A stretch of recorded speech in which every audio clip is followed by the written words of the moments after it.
Good evening, everyone. Welcome back to the CA Inter Financial Management live lectures. We have done quite a lot of chapters in this subject till now. Today, we'll be taking up a really interesting topic called as the leverages. The start is going to be pretty much connected to your school days. But then, as we come towards the end of the chapter, we will be more of into core discussion about the risk aspect of a business. Okay, so without any much discussion, let me just go ahead with the topic. Before I go ahead with the topic, the set of questions which you are going to solve today, and also the homework questions, if any, those are already there on the portal. I've uploaded it today afternoon. So you can just download the leverages question set. I'll be displaying the questions on the screen also, but still, in case if you need that to be in front of you, you can access it from there. Now, coming to the topic leverages. Let me talk of this word leverage. So, where this word has really come from? This word leverage, from where do we get this word? In your school days, you had a subject called as physics, and in physics, you might have learned something called as a lever, right? You might have heard something called as lever. You might have heard there are three types of lever, right? Type 1, type 2, type 3, right? So if we talk of lever, it's like somewhat, to make you connected with that term lever. Suppose if there's a huge rock lying over here on the ground, and you want to lift this, you want to lift this aside, you'll use a rod, an iron rod, along with some supporting over here.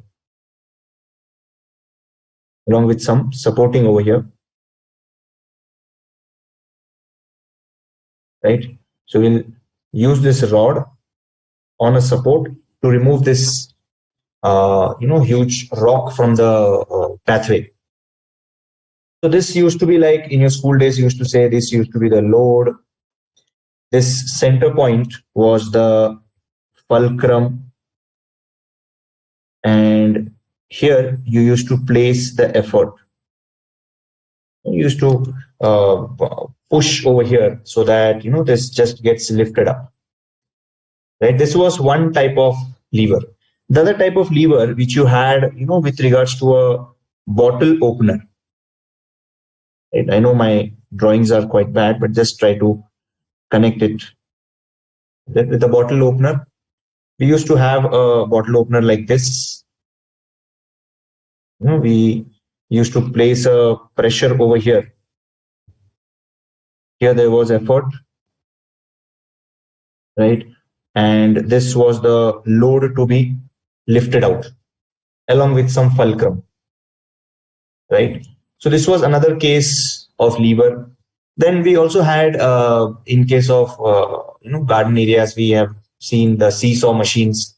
Those are also a typical type of levers that we have learned in our school days, right? So we might have learned about these levers in our school days. Now, if I ask you, what is the role of this lever as a simple physics tool, tool as a simple physics tool? What is the role? What is the use of these type of levers? I'm not going into the type of levers, that it is type 1, type 2, type 3, not at all. I'm just talking about what is the use of these levers. Right? Because basically there were three things. On one side you had effort, there was a fulcrum, and there was a load. And the idea was to lift that load. Why did we use those levers? The task is very simple. The answer is very simple, guys. That the task of removing this huge rock from the path, or maybe opening this soft drink bottle with your bare hands, it's near to impossible, unless and until you are a very strong person. But then opening these things, or doing this task, is very difficult to do. You may end up putting a lot of efforts, you may end up placing a lot of pressures on the load, but that may not be lifted. But with the help of these lever, with the help of these tools, we are able to perform the task in a much easier way, right? So ideally, what was the role of this lever? What was the role of this lever? What was the typical task which was performed by this lever? The lever was actually used. This lever was actually used. This is used to perform difficult task. Is used to perform difficult tasks with ease. Right? So with great degree of ease, you can perform very difficult tasks. Or I can say that this lever was actually in a sense that you obtain great results with less efforts.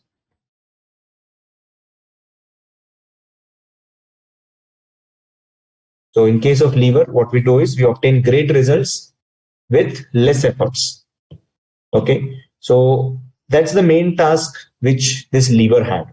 I hope you have got an idea what is the meaning of this lever is. So lever is a tool which is used to perform difficult tasks with great degree of ease, and also it provides great results with lesser efforts. It provides great results with lesser efforts. Now, how this concept is going to be used in our finance world, right? Let's understand how do we apply this concept of lever in our finance world. Let's understand that with the help of an example. Okay, we'll take up an example. We'll undertake a very detailed study about it, and that example is going to be self-sufficient to cover up almost all the concept of entire concept of the chapter leverage. Let us say we're talking of a company XYZ Limited. Okay, let me prepare an income statement for it. So we have like sales. In our income statement, we subtract variable cost from it, less variable cost. So we get contribution. From that, we reduce fixed cost, and then we get EBIT. Right, and then from that we reduce interest expense. We get profit before tax. From that we reduce the taxes, and then we get profit after tax. And this we actually divide it by number of equity shares to get earnings per share. Okay. So right now, this company XYZ Limited is actually selling, let us say, 10,000 units. The company is selling how many units? 10,000 units. Okay. Now with this level of sales, 10,000 units,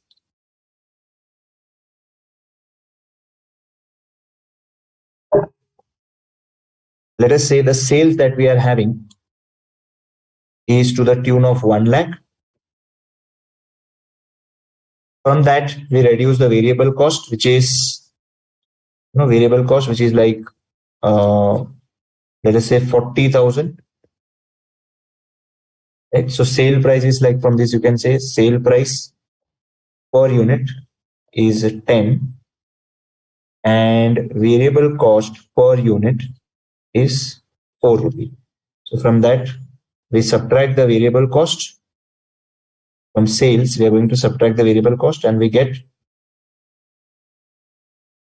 60,000.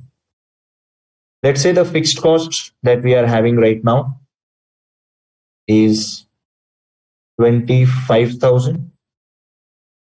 That gives us an EBIT, or earnings before interest and tax, of 35,000. We're paying an interest of 15,000. So we get a profit before tax of 20,000. Right? Then taxation is supposed at the rate of 30%. Taxation, let us assume it to be at the rate of 30%. So that's like 6,000 is the tax figure. And then you get a PAT of 14,000. And number of equity shares is, let's say, 1,000. So you get or maybe number of equity shares, let's keep it as 1,000. So we get a EPS of 14 rupees.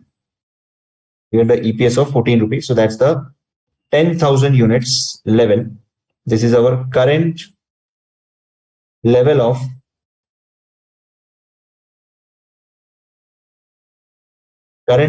operations. So at a current level of operations of 10,000, current level of operation of 10,000, we get a earnings per share to be 14. Current level of operations of 10,000 units, we get a earnings per share to be rupees 14. Now, coming to the fact of leverage. So explain what is this leverage. So let us say, what would happen if I increase the number of units by 10%? What would be the scenario if I'm increasing the sale units by 10%? So if the units are increased by 10%, the revised number of units will be now 11,000 units. And for this 11,000 units, I want you to just prepare this income statement. So at 11,000 units, the sales will be 1,10,000. Sales will be 1,10,000. Variable cost, as we say, it is 4 rupee per unit. So 4 into 11,000, which means it is 44,000. So the contribution will be 66,000. Then fixed cost of 25,000. Fixed cost of 25,000. That will remain constant because it's a fixed cost. So irrespective of the number of units that you produce, the amount is going to remain constant at 25,000. So fixed cost is 25,000. So we take a total, after subtracting that, we get this as 41,000. Then interest is going to remain same, 15,000. Interest is going to remain same, 15,000. Right? Because it's a fixed cost. It's not going to change with the number of units that you're selling. So the revised profit before tax that we have is 26,000. And on this, if you pay 30% tax, 26,000 multiplied by 30%, that's 7,800. And then after subtracting that, 26,000 from 26,000, once we subtract 7,800, we get this as 18,200 divided by same number of shares remaining constant. So now the earnings per share is 18.2.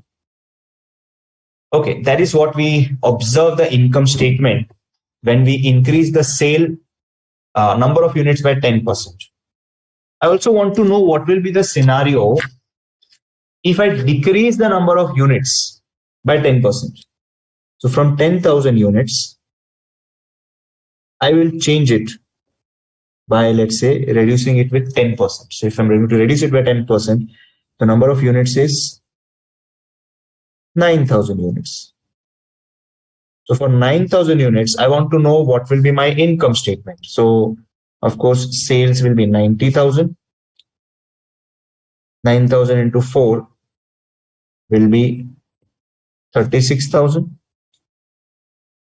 Then the contribution will be 54,000.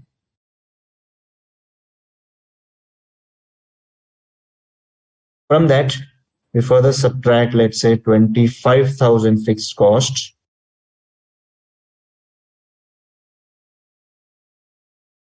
So we get this as 29,000.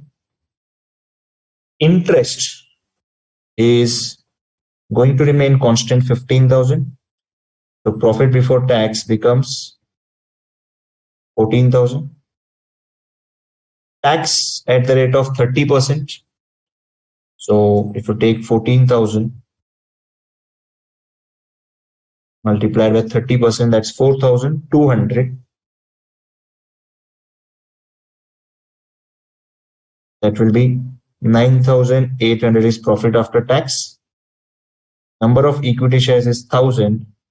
That gives me 9.8. Now, this is my basic structure on which entire leverage is going to be discussed. Okay, let's look at it. I want to be typically understanding what is happening with each of these figures. Especially, I want to know. I want to discuss in detail, possibly,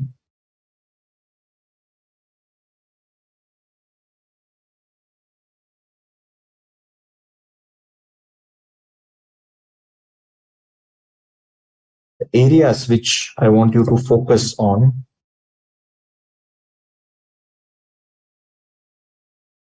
is, the change in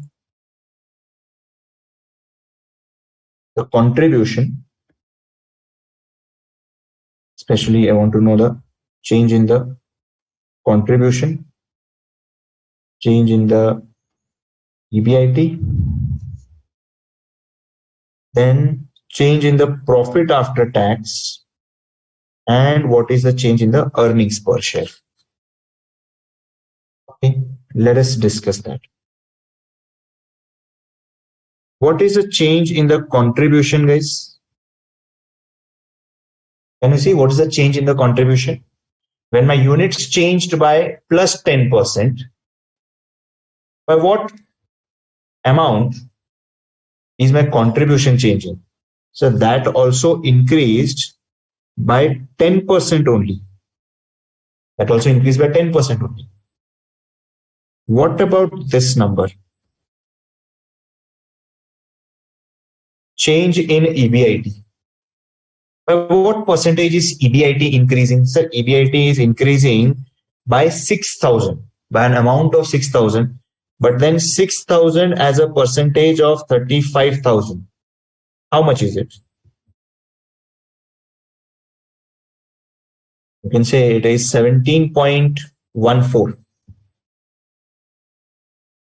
plus 17.14 percentage.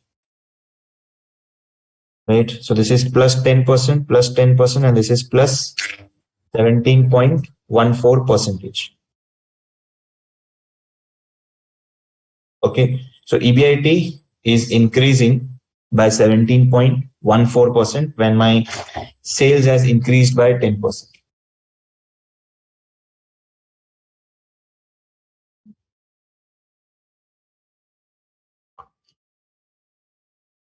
Then what is the impact on the profit after tax?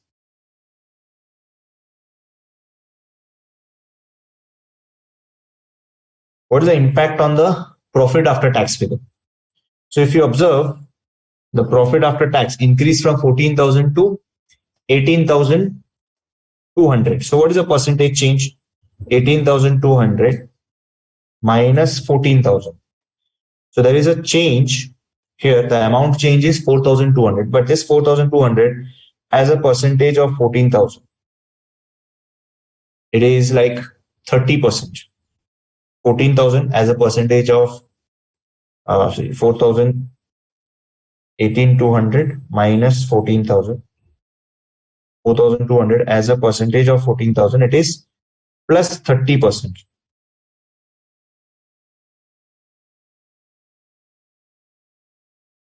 plus 30%, and you'll also find that EPS has also increased by 30%. EPS has also increased by 30%. And you will also get the same percentage changes or percentage declines in the contribution. Here you will find that it has declined by 10%. Here you will find that it has declined by 17.14%. Profit after tax has declined by 17.14%, and this 14 has also declined by, my bad, this declined by 30%, and EPS has also declined by 30%. Yeah, you can just verify these numbers, guys. Just give you 1 minute. Just verify, are you getting these percentage changes in the contribution, in the EBIT, in the profit after tax, and in the earnings per share? Are we getting these changes?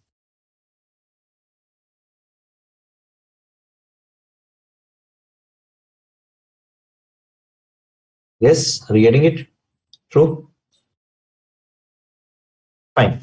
Now, let's discuss about what is leverage. In this income statement that flows from sales till earnings per share, in this income statement which flows from sales till earnings per share, can you tell me what denotes the efforts, what denotes the results? Of course, it is the sales which denote the efforts. Of course, it is the sales which denote the efforts, and it is the EPS, earnings per share, which denotes the results.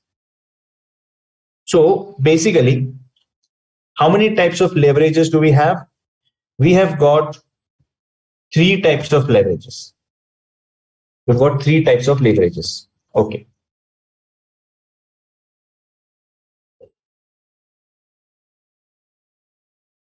Leverages can be categorized into three types. Three types of leverages. One is a operating leverage.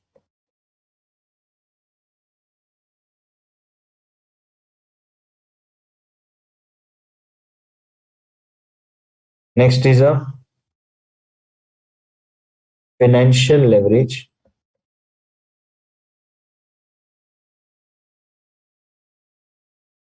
And the last one is combined leverage.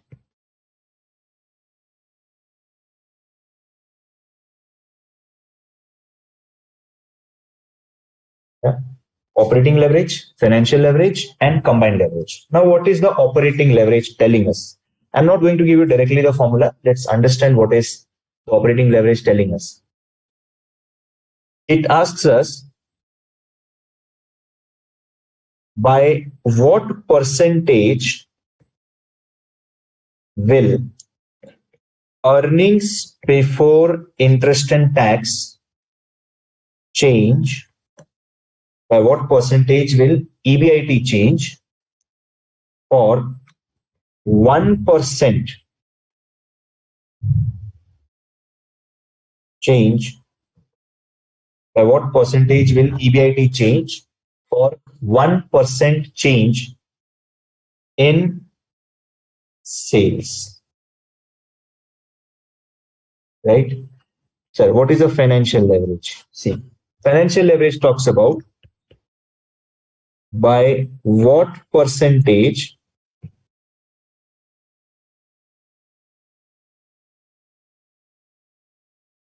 will profit after tax change for 1% change in EBIT. For 1% change in earnings before interest and tax, how much is my PAT going to change, sir? Combined leverage is by what percentage will profit after tax change by what percentage will profit after tax change for 1% change in sales.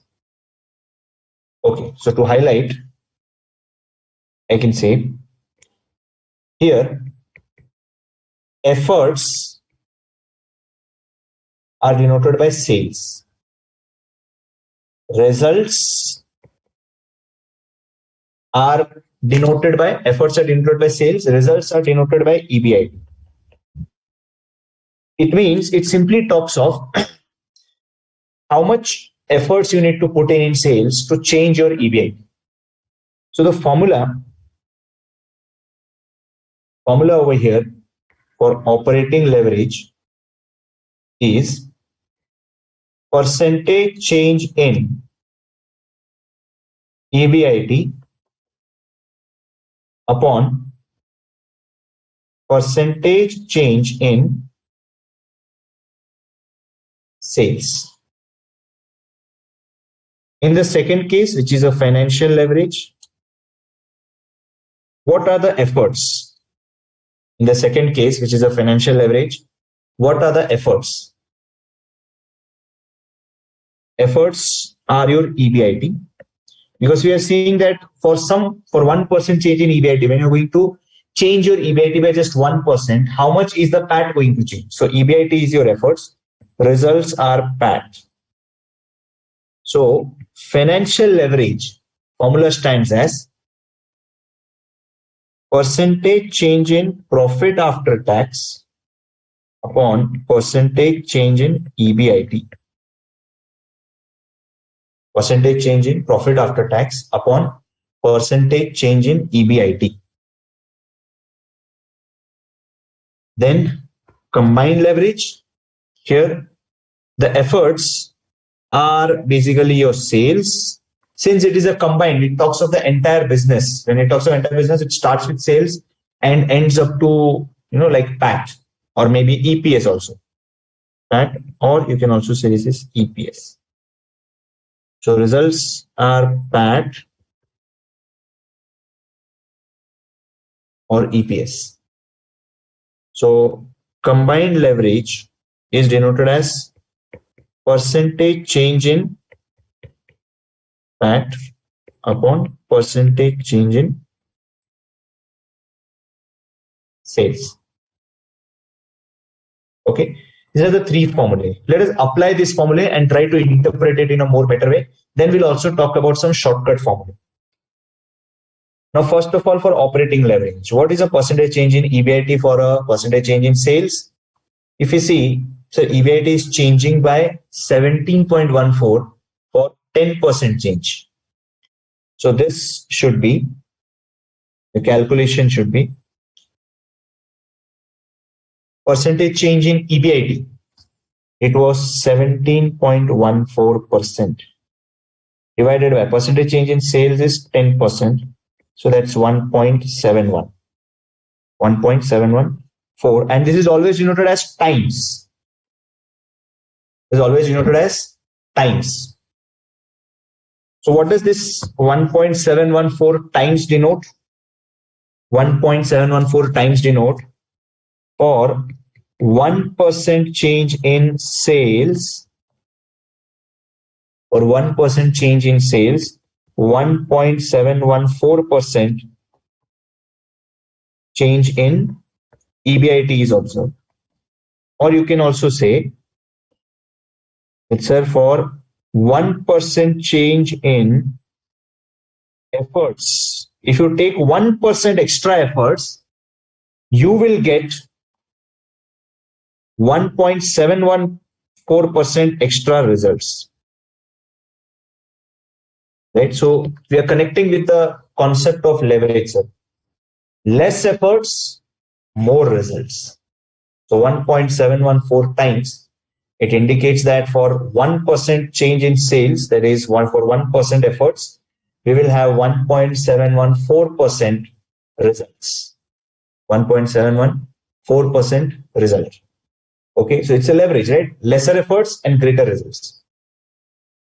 talking about the financial leverage. So when we calculate the financial leverage, it is calculated. The formula is what? Percentage change in profit after tax upon percentage change in earnings before interest and tax. Percentage change in PAT upon percentage change in EBIT. So percentage change in profit after tax. How much is the PAT changing? PAT changes at 30%. Okay. So PAT is changing by 30% upon. What is the percentage change in EBIT? Percentage change in EBIT. EBIT was 17.14%. 17.14%. So if I look at the number calculations, 30 divided by 17.14, which is 1.75. 1.75 times. Now, can you tell me what does this 1.75 times indicate? This indicates for 1% change in EBIT, there will be 1.75% change in profit after tax, or even in EPS you will find. So here also, this EBIT is actually your effort. So if you take 1% extra effort, if you increase your EBIT by just 1%, the resulting impact on PAT or EPS is 1.75 times, or it is 1.75%. Okay. So that's your financial leverage. Okay. Now coming to the last one, which is the combined leverage. So combined leverage, what does that combined leverage indicate? What does this combined leverage indicate? Combined leverage is percentage change in PAT upon percentage change in sales. So here we are connecting your final figure, that is profit after tax, with your sales. So what is the percentage change in PAT? So PAT is changing by 30%, or even EPS is changing by 30%. For how much effort in sales? So just 10%. So can I say we are getting triple the times of efforts? Our results are triple that of efforts. I can say this is 30% divided by 10%, which is 3 times. So for 1% change in sales, there will be 3% change in PAT or EPS. This is our effort. Sales is the effort. PAT or EPS is the result.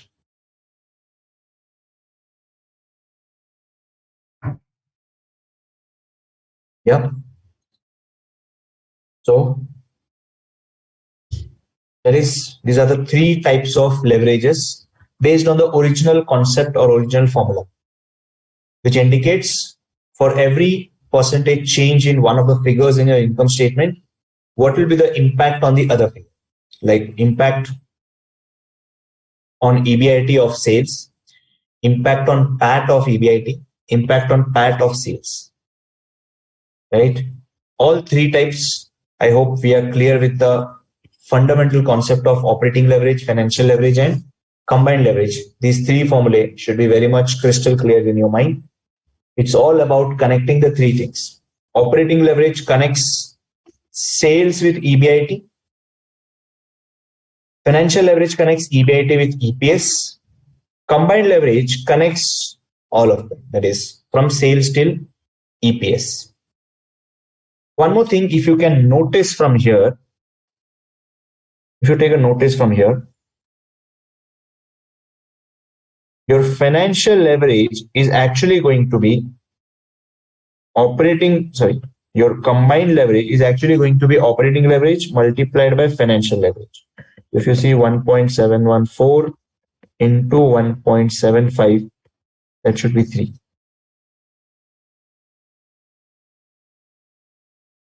2.999, that's just 3. right? So just take a note of it that combined leverage is actually a product of operating leverage and financial leverage. Okay, so that's about this leverages term with the traditional formula. Now let me give you some shortcut formula for leverages. Some shortcut formula for the concept of leverages.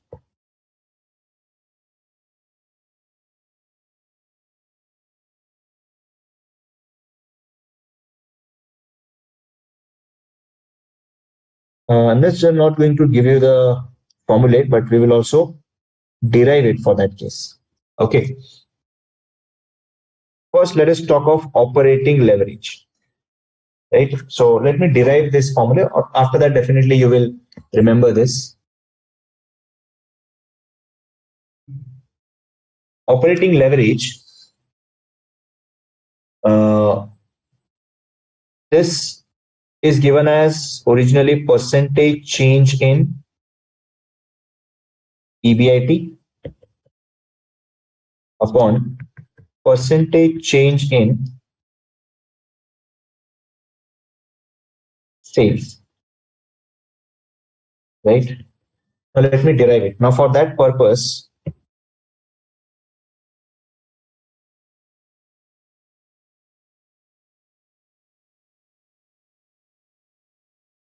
when I want to say this as a percentage change in EBIT, let me keep as it is, percentage change in EBIT divided by. So this percentage change in sales, if you see, the sales is changing by 10%, contribution is changing by 10%, right? So can I say percentage change in sales is same as percentage change in contribution? Whatever is the change that is happening in the sales, that same percentage change is happening even in the contribution. Whatever percentage change is happening in the sales, that same percentage change is happening even in the contribution. Always it is going to be that because all of them are variable. So instead of percentage change in sales, I can actually write this as percentage change in contribution, right? Since percentage change in sales is same as percentage change in contribution, right? Now, to derive the formula, we'll just open it up. Now, how do we get this percentage change in EBIT? What is the, how do we get the percentage change in EBIT?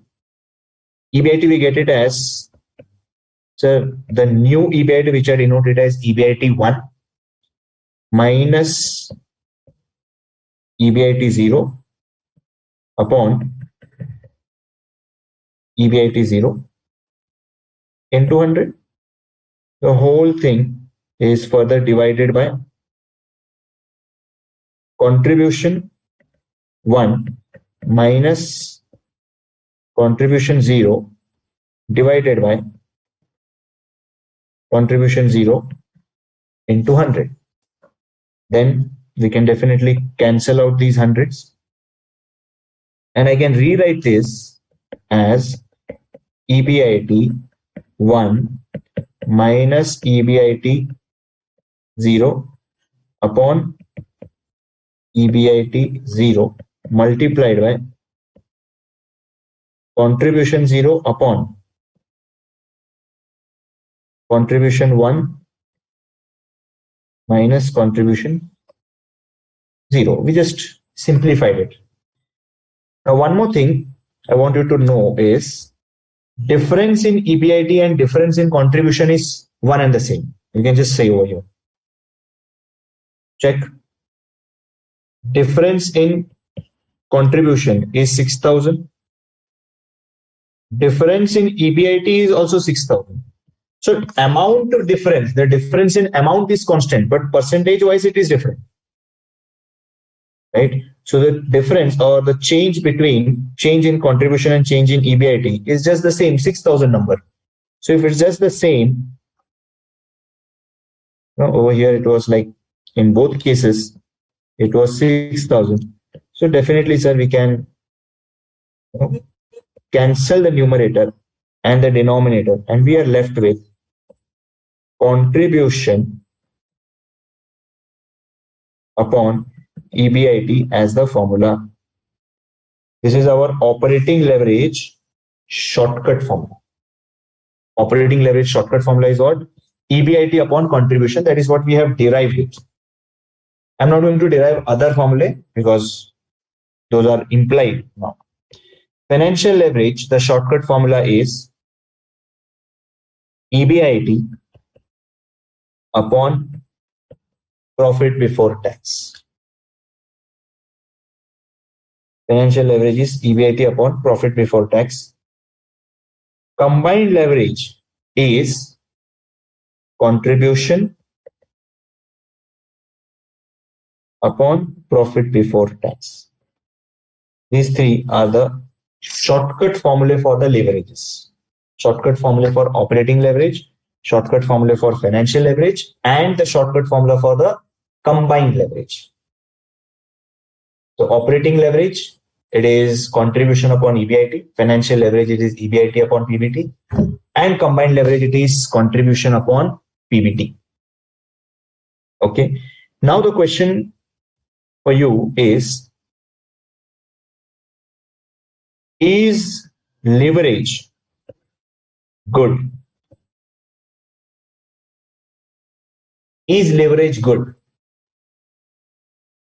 My question two is, we have measured these leverages. We have measured the leverage numbers. We have got this as 1.714, 1.75 times, 3 times.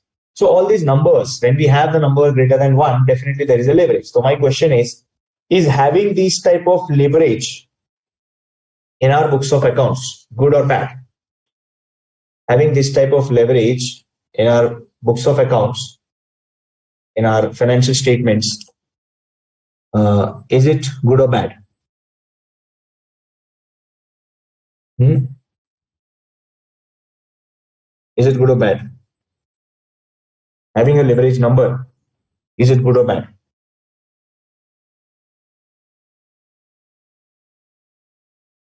The answer for you is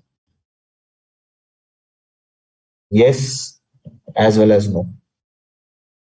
So how is it yes and how is it no? It is yes. Having leverage is yes if sales are substantially higher.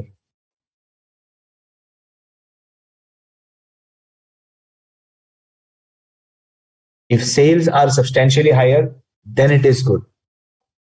No, if sales are low. Because remember, having leverage, it may appear to you to be very fantastic thing, but the thing is, when you increase the sales by 10%, you see that the contribution, your EBIT, your PBT, your PAT, your EPS, all of them increase. However, if your sales are reducing by 10%, if your sales are reducing by 10%, so if sales are reducing by 10%, you will find that even your EBIT, your profit after tax, your earnings per share, all of them are also reducing. Right? All of them are also reducing. So if your sales is substantially higher, if you're selling good quantum of goods, then it is beneficial for you. Otherwise, it is not. Right? So if there is a slight reduction in the if there is a slight reduction in the sale volume, you will face a terrible reduction in your earnings per share. So that's a bad scenario in that case. Whereas if it is more, then of course it will be a beneficial thing for us. So that's the better thing for us. Right? So that's how we compute these leverages. Now, which formula to use? Of course, sir, if we have the income statement, without any doubt, we are going to use these formula only, which is the shortcut formula for operating, financial, and combined leverage. Right? So that is about how do we go about solving them. Alternatively, we may be also required to use some of these formulae also. Okay. So now let's go for the questions, guys. Can immediately get started with the questions. Okay, let's look at this first question. See,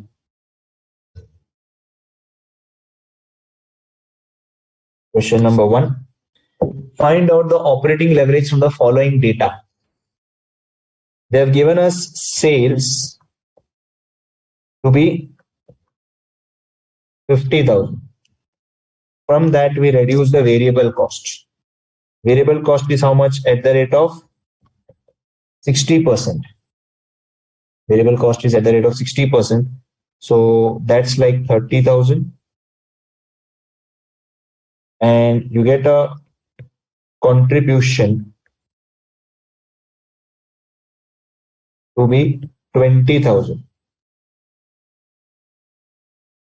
From that, you reduce the fixed cost, which is given 12,000.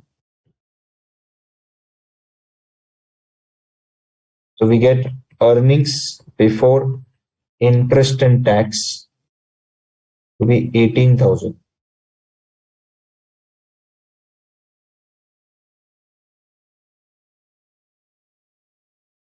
Okay.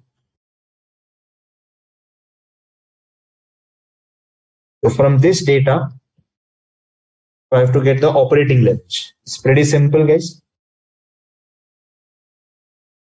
From this, I have to get the operating leverage. We know the operating leverage shortcut formula right now. The operating leverage is contribution divided by EBIT. Contribution is 20,000 divided by EBIT of 18,000.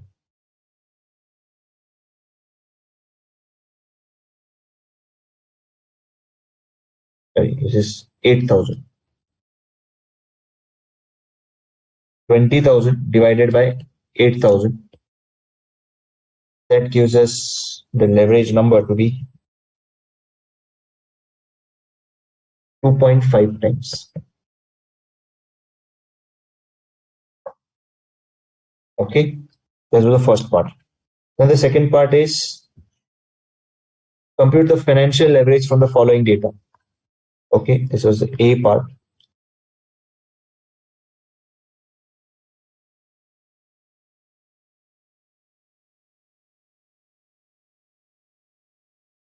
A part. Part B. Compute the financial leverage. So they've given us the net worth to be 25 lakh. Debt equity ratio is 3:1.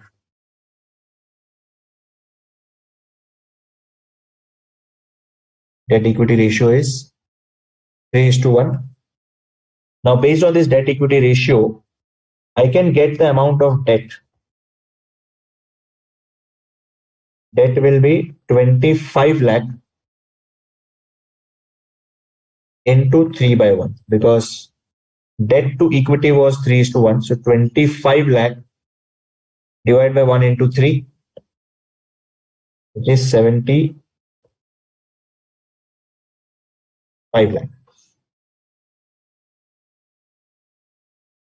Right? So we've got a debt of 75 lakh. Interest that we're paying is 12%. Now, of course, this is going to be 12% of what? This is 12% of 75 lakh. 12% of 75 lakh, which is 9 lakh.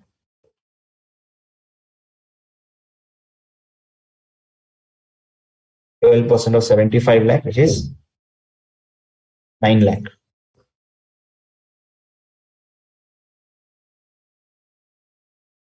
Okay, so that's the amount of interest, and we've got a operating profit of 20 lakh. Now, when we say operating profit, that is actually EBIT.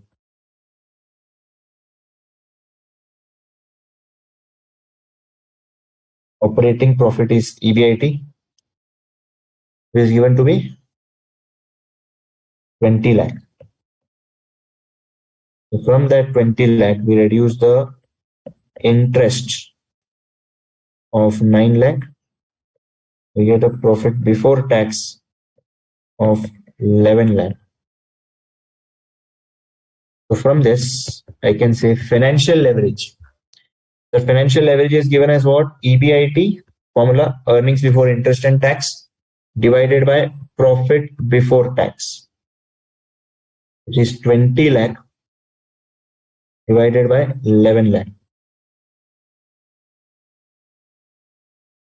is 1.8182.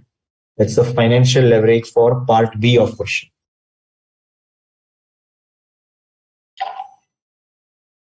Are we clear with this first question, guys?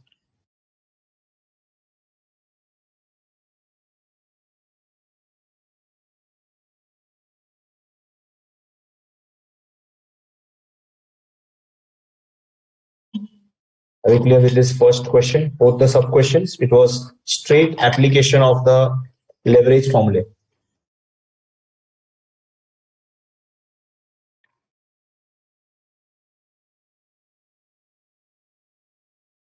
Straight application of leverage formula. I hope we are clear with it. Then we can go for the next question.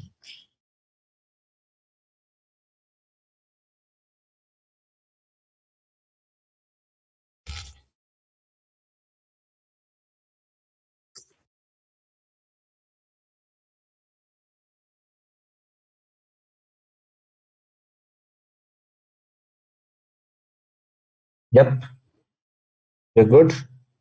Fine. Let's look for the next question then, guys. Question number.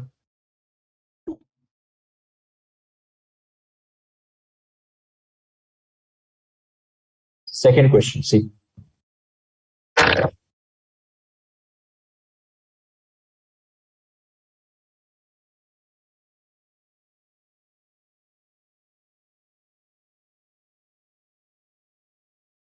Someone is asking, objective of calculating is to analyze the capacity of organization to employment of fixed cost interest and guide accordingly. Yeah, you can say these leverages are surely the measure of risk that each of the company is undertaking. These leverages, those are actually a measure of risk. That at operating level, how much risk is the company undertaking? At financial level, how much risk is the company undertaking? And so on and so forth. Okay.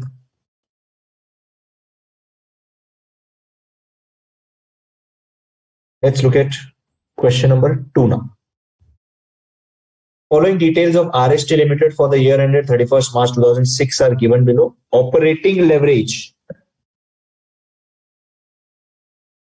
Operating leverage is given as 1.4.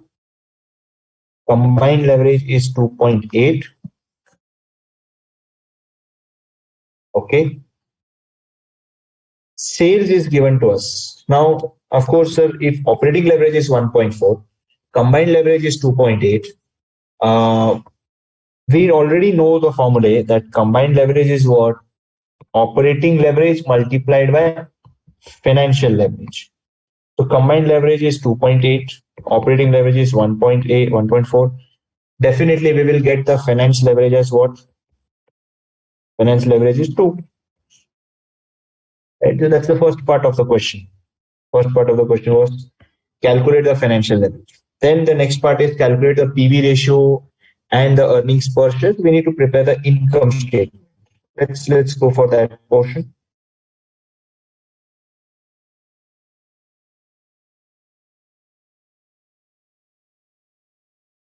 Income statement.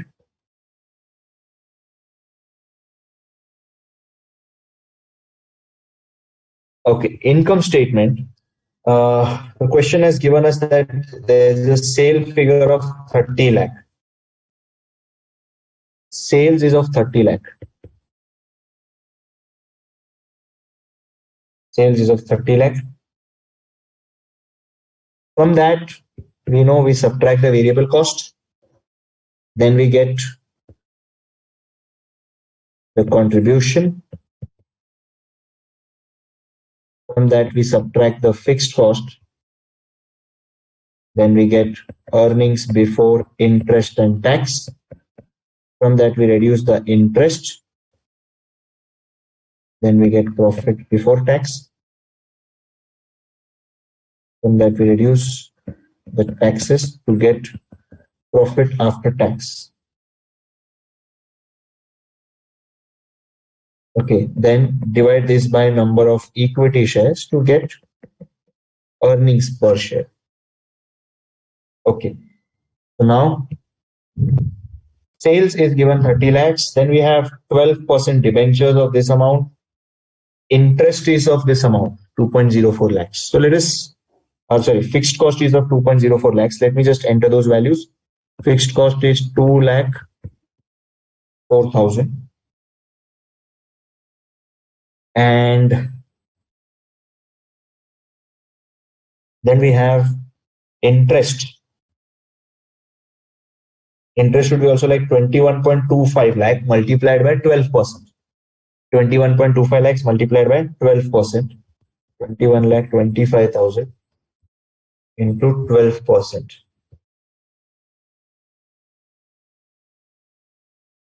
Right, so that's like 21 lakh 25,000 into 12%, which is 2 lakh 55,000. 2 lakh 55,000. So interest is 2 lakh 55,000. Okay. Now sales, we have the fixed cost value, we have the interest value. No other information apart from equity shares. Because equity share, they say equity share capital is 10 each, 17 lakhs. 17 lakhs of 10 each. 17 lakhs of 10 each. The number of equity shares is 1 lakh 70,000. Okay. Now we have to fill up these numbers. Now how are we going to do those completion? For that, remember, we are going to use this operating leverage, combined leverage, and financial leverage numbers. First, let's talk about operating leverage.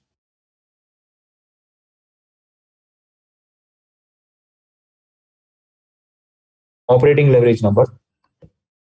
Operating leverage is contribution upon EBIT, right? And this contribution upon EBIT, I can write it as contribution upon EBIT is what? Contribution as reduced by fixed cost. Operating leverage is contribution divided by EBIT, or we can say it is contribution divided by contribution minus fixed cost. So, sir, operating leverage number is given to us. Operating leverage, that's 1.4. Okay, so 1.4 is equal to contribution upon contribution minus fixed cost. How much is it going to be? Contribution upon contribution minus fixed cost. So contribution, we don't know. Fixed cost is 2 lakh 4,000. Okay, this is contribution divided by contribution minus fixed cost of 2 lakh 4,000. Right, we can just cross multiply and solve it. 1.4 times of contribution minus 2 lakh 4,000 into 1.4. 2 lakh 85,000 is equal to contribution. Okay, so 1.4 contribution minus 2 lakh 85,000 is equal to contribution. So that will be like 0.4 contribution is equal to 2 lakh 85,000. 1.4 contribution minus contribution is 0.4 contribution, and that's equal to 2 lakh 85,000. 2 lakh 85,000 divided by 0.4, which is, so contribution amounts to 7,12,500, right? So 7,12,500 is the amount of contribution. Is it 2,85,600? 2,04,000 into 1.4. Oh, that's 2,85,600. My bad. It's 2,85,600 divided by 0.4. Okay, that's 7,14,000. Contribution is 7,14,000. Right, 2,85,600 divided by 0.4. 7,14,000 is the contribution. So we can fill up the contribution to be 7,14,000. And once we know that the contribution is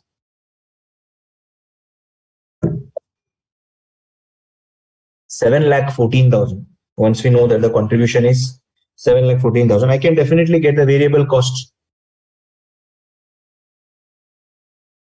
Right? We can get the variable cost. How did you get 0.4? This is then a 1.4 contribution minus 1 contribution. So arithmetic.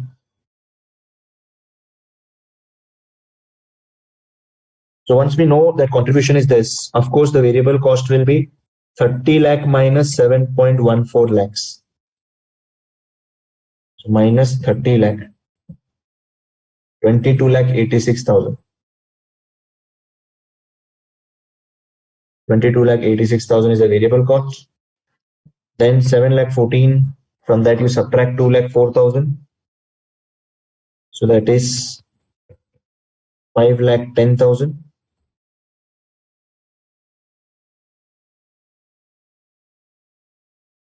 From 5,10,000, you are subtracting 2,55,000. That will be same 2,55,000. The tax rate is it given in the question? The company belongs to a turnover asset, turnover higher asset. Okay. At what level will have equal to 0? That's fine. Tax rate is 30%. Fine. So 2,55,000.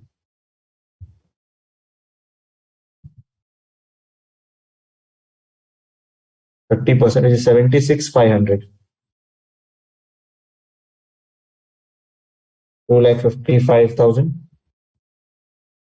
minus 76,500 is 1,78,500. This divided by 1,70,000 number of shares, earnings per share is 1.05.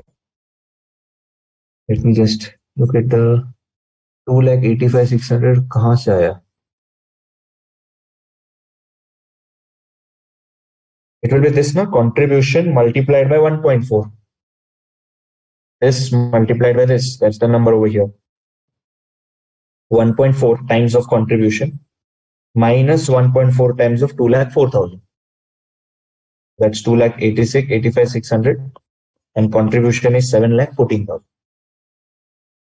Okay, so we have this income statement ready and also the EPS. The question asks us to calculate even the PV ratio, and earnings per share is done.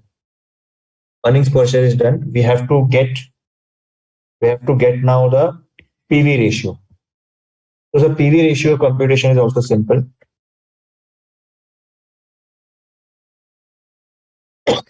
PV ratio is what? Is a profit volume ratio. Our profit volume ratio is simply contribution upon sales. So contribution is 7,14,000 divided by 30 lakh sales. So 7,14,000 divided by 30 lakh sales. So that's PV ratio is 23.8%. Okay. Second part is also there. Now the third question, if the company belongs to an industry whose asset turnover is 1.5, does it have a high or low asset leverage? Okay. The company belongs to an industry which is having a assets turnover to be 1.5. it's in the industry which is having an asset turnover of 1.5. So does it have a is it having a high or low assets leverage? That is what it is asking. And the fourth question is, at what level of sales the earnings before tax will be equal to zero? At what level of sales would the EBT, or even obviously EBT is zero, then profit after tax and EPS is also going to be zero. So what can you say about this? So we have this company which is in an industry which is having a asset turnover ratio to be 1.5 times. So is it having a high leverage or low leverage? Is it having a high leverage or is it having a low leverage as compared to the industry? As compared to the industry, is it having a high assets leverage or low assets leverage? That is what we need to compute over here. The assets turnover is 1.5. Okay, let's try to solve this. See.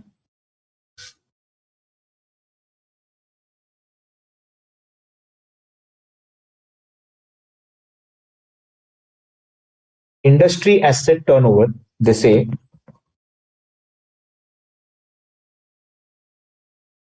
industry asset turnover is 1.5. The overall industry, this typical industry is having a turnover ratio of asset turnover ratio of 1.5. So as compared to industry, where are we standing? That's what we need to identify.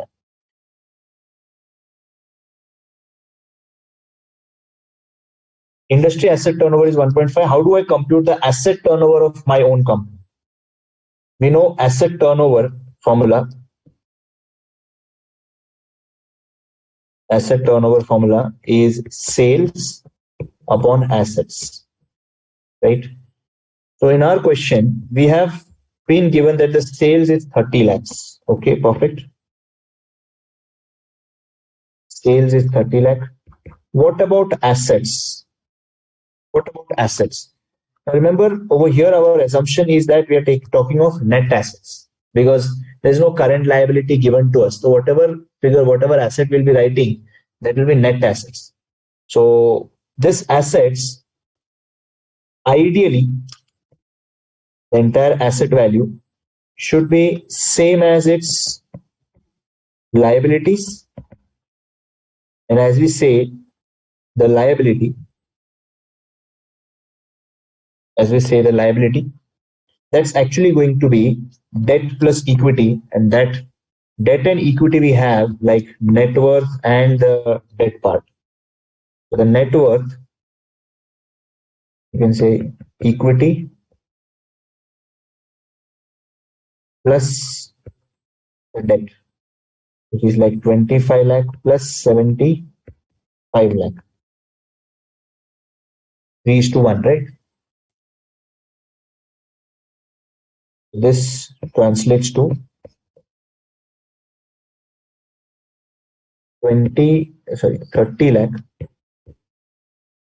divided by 100 lakh, which is a 0.3. So if you compare 1.3 with 1.5 with 0.3, of course, the company is having low asset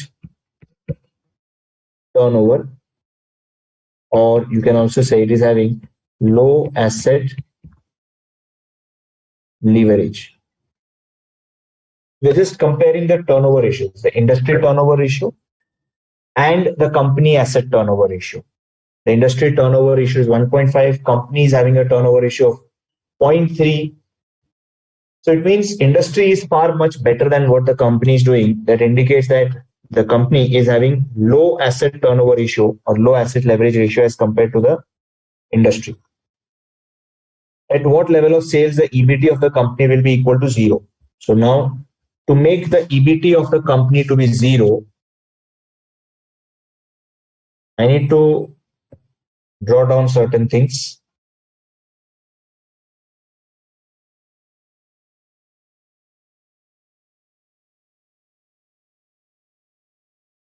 If my PBT is supposed to be zero or profit before tax is supposed to be zero,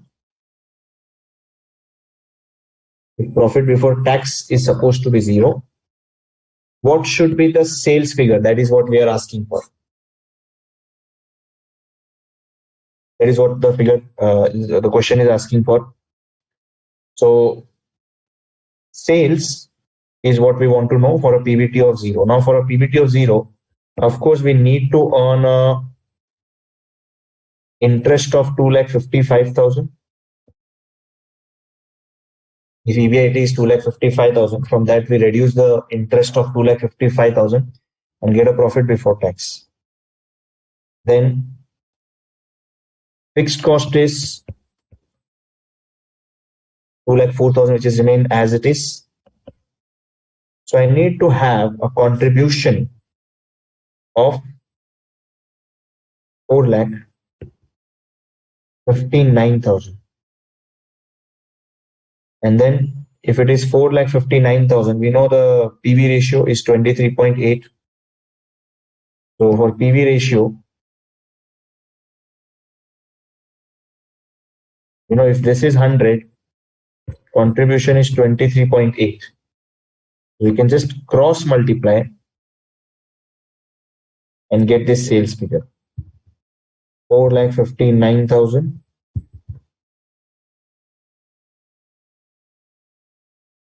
4,59,000 multiplied by 100 divided by 23.8.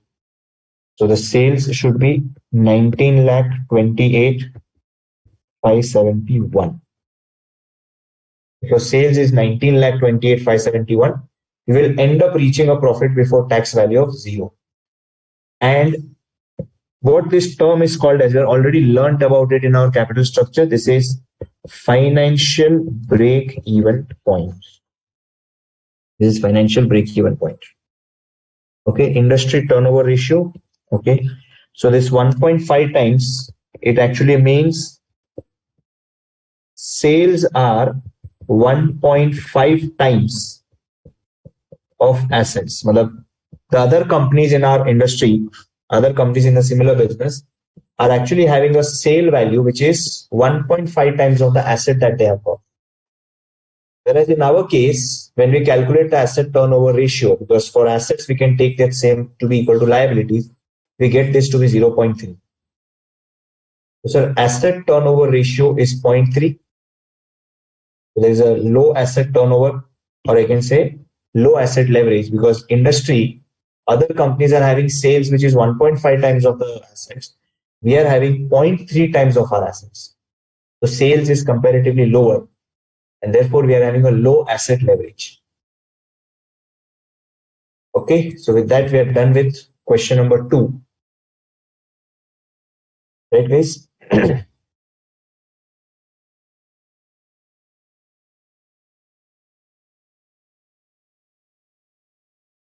Now let's do one thing.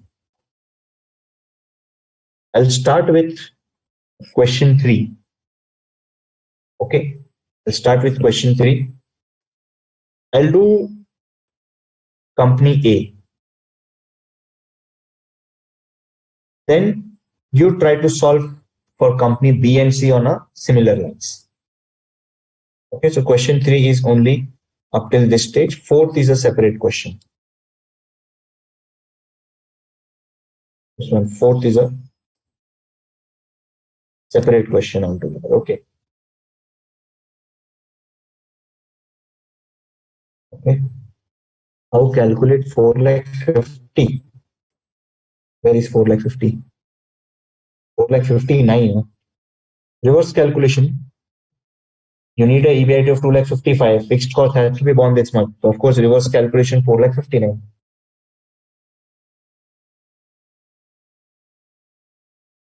Okay. Let me do question 3 for company A. For company B and C, you will do it.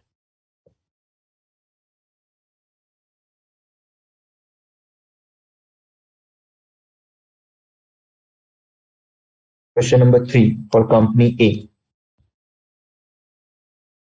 We have financial leverage 3. We have interest of 200. Operating leverage is 4. Variable cost is 66 2 by 3%.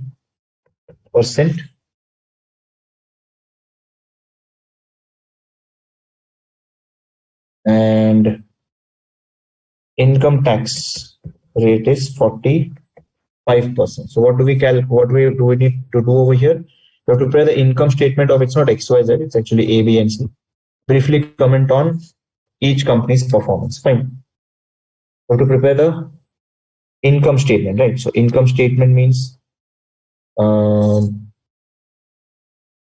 we can start with sales less variable cost, so we get contribution. From that, we reduce the fixed cost, we get EBIT. From that, we reduce interest, so we get profit before tax. From that, taxes, so that we get profit after tax. Now, only thing given to us in this question as a number is interest of 200. So interest is 200. Amount of interest is given to me 200. And since interest is given, I'll first use the financial leverage term. Since interest is given, I'll first use the financial leverage term. We will say, since financial leverage is 3, how do we compute the financial leverage? Financial leverage is computed as EBIT upon interest, upon profit before tax.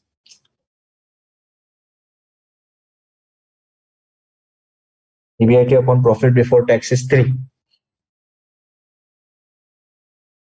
And we know that EBIT will remain as it is. So PBT, I can write it as what? Profit before tax, I can write it as what? EBIT minus interest, which is 3. Therefore, EBIT is not given to us upon EBIT minus. What is the amount of interest? Interest is 200. That is 3. Therefore, EBIT will be 3 times of EBIT minus 600, because we are multiplying 3 with this. Therefore, minus 2 EBIT, plain arithmetic. This 3 EBIT comes over here and it becomes minus 2 EBIT. Minus 2 EBIT will be equal to minus 600. So, sir, EBIT stands as what? EBIT stands as 300. 600 divided by 2, which is 300. Okay, that's nice. We got this as EBIT to be 300. And once we got the EBIT of 300, now we can say, sir, profit before tax. Profit before tax is 100. Tax rate is 45%. So 45, PAT is 55. This much part is done. Now, for the upper portion, we'll have to use operating leverage. Since operating leverage is 4 times. Operating leverage is 4. So if operating leverage is 4, we know operating leverage formula, contribution upon EBIT.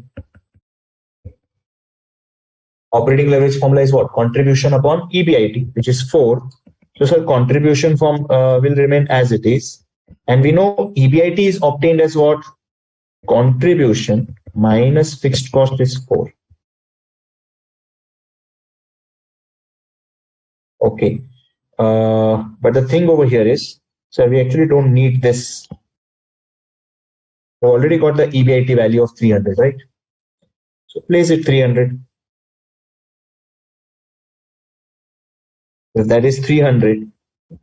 Therefore, we get the contribution to be 1200. Fantastic, sir. 1200 is what? Now this one is obviously going to be a balancing figure of 900 1200 minus 900, that gives you EBIT of this much. Now over here, they say variable cost is 66 2 by 3% of the sales. When I say 66 2 by 3%, that is actually 2/3, and contribution is 1/3, and this is 1. Okay, so sales is 1, variable cost is 2/3, contribution is 1/3. Sales is 1, variable cost is 2/3, contribution is 1/3.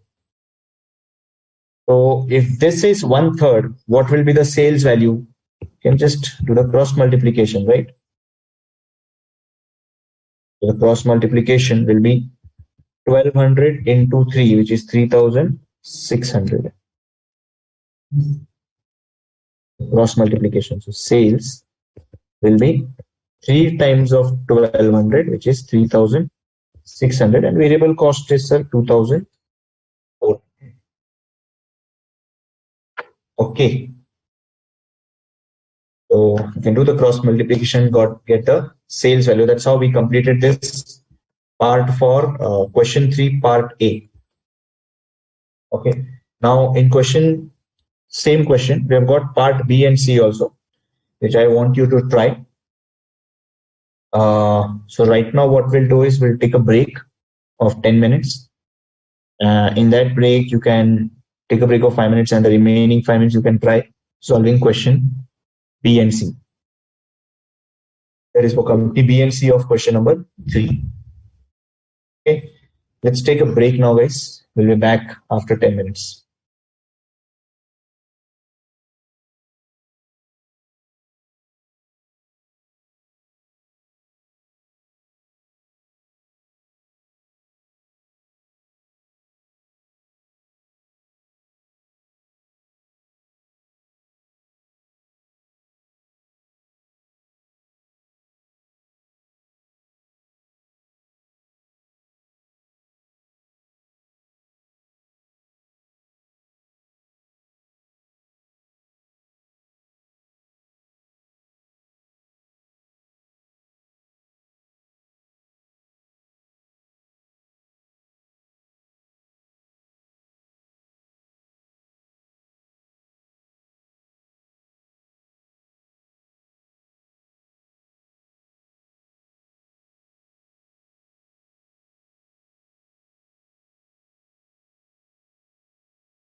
Okay, welcome back, guys. I hope you might have tried uh, part B and C of this question. The solution for the part B and C, I'll be uploading it on our portal.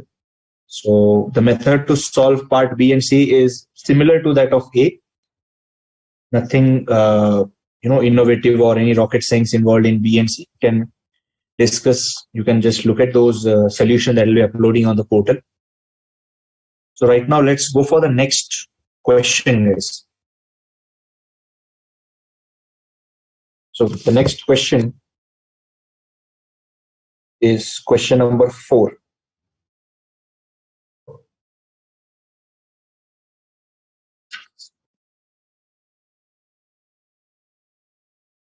Okay, question 4. Let's read the question once. The operating income of a textile firm amounts to 1,86,000. It pays 50% tax on its income. Its capital structure consists of following: 14% debentures, 5 lakh; 15% preference shares, 1 lakh; equity shares of 4 lakh. So this is the capital structure of the company. First part is determine the firm's earnings per share. Second is determine the percentage change in EPS associated with 30% change, both increase and decrease in EBIT. Determine the degree of financial leverage at the current level of EBIT. What additional data do you need to compute the operating as well as combined leverage? Okay. So let's first target the first one, which is determining the firm's EPS. They have given us the operating income. What do we know? What do we mean by this operating income? What does this number denote?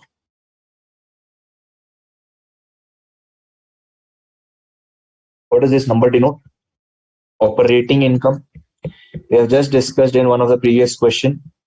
Operating income is actually EBIT, or earnings before interest and tax. Operating income is basically earnings before interest and tax. So earnings before interest and tax is 1,86,000. I want to determine the EPS. Now for that EPS, I need to reduce the interest so that I get profit before tax. From that, we will reduce the tax so that we get profit after tax.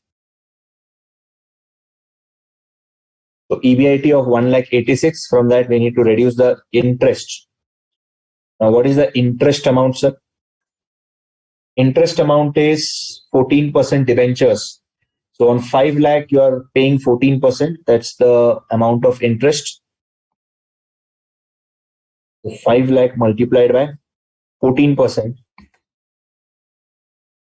That's 70,000, because it's 5 lakh multiplied by 14%. So after subtracting this, we have 1,16,000. And then the taxation figure, tax is 50%. So you pay actually 58,000 tax, and your PAT is 58,000. But remember, from this, you cannot get EPS directly in this question. There's a peculiar characteristic of this question, and that is it also has got 15% preference shares. So 15% preference shares to the tune of 1 lakh. I need to reduce the preference dividend from this. So preference dividend is going to be 15,000, because 1 lakh is the amount of preference share capital. So on that 15%, so 1 lakh, we get the net profit for equity shareholders to be 58,000 as reduced by 15,000. 43,000 is the net profit for equity shareholders. Okay. So net profit for equity shareholder stands as 43,000. I need to divide this by number of equity shares. So number of equity shares 4 lakh of 100 each. So it will be like 4,000 is the number of shares.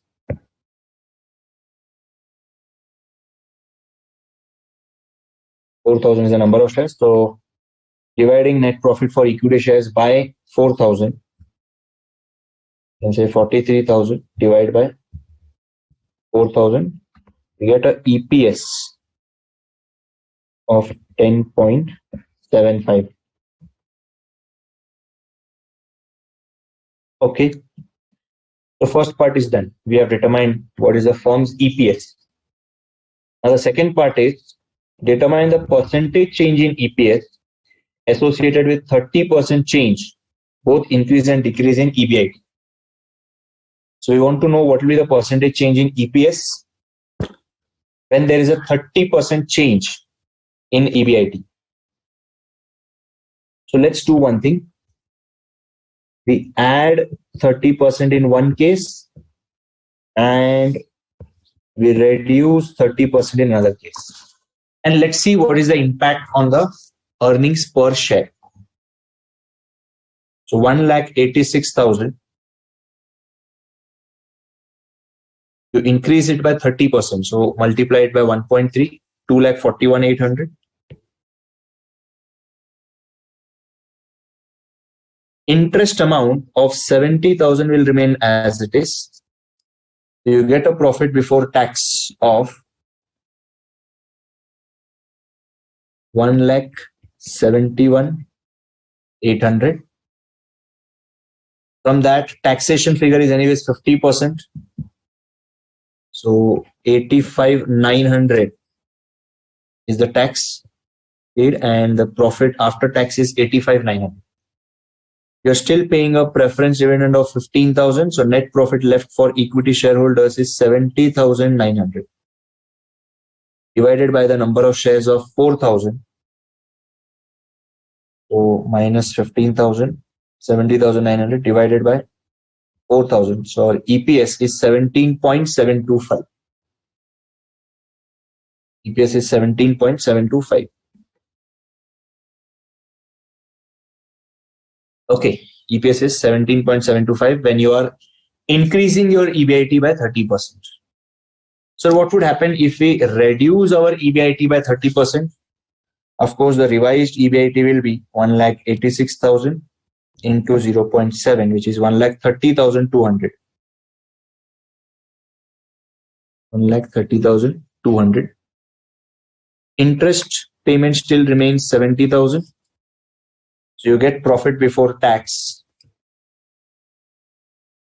to be 60,200,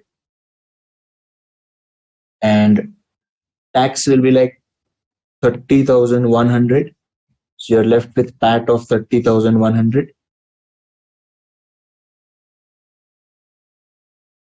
Preference dividend continues to be 15,000. Net profit for equity shareholder is 15,100. Shares is 4,000. So we get EPS to be 15,100 divided by 4,000, which is 3.775. Now the point to be discussed is what is a change in EPS? What is a percentage change in EPS? That is what the question is asking, right? What is the percentage change in EPS? So the percentage change in EPS, we can compute it from here to here and from here to here. So for the first part, we say it's 17.725 minus 10.75 divided by 10.75. And for the second scenario, it's 10, it is 3.775 minus 10.75 divided by 10.75. So what's the percentage change? Let's check. 17.725 minus 10.75 is divided by 10.75.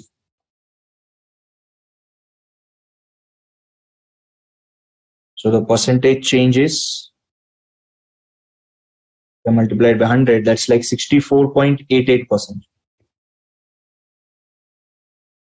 And on the other side, 3.775 minus 10.75 divided by 10.75 into 100, that's the same, negative 64.88.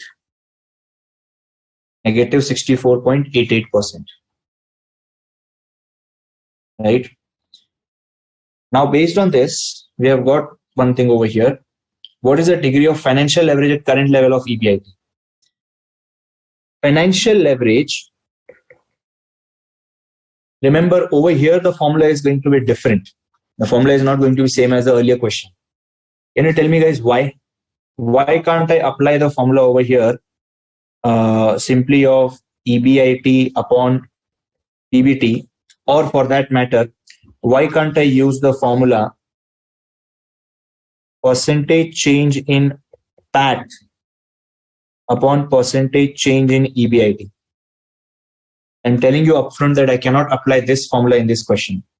Can you tell me what is the reason for that?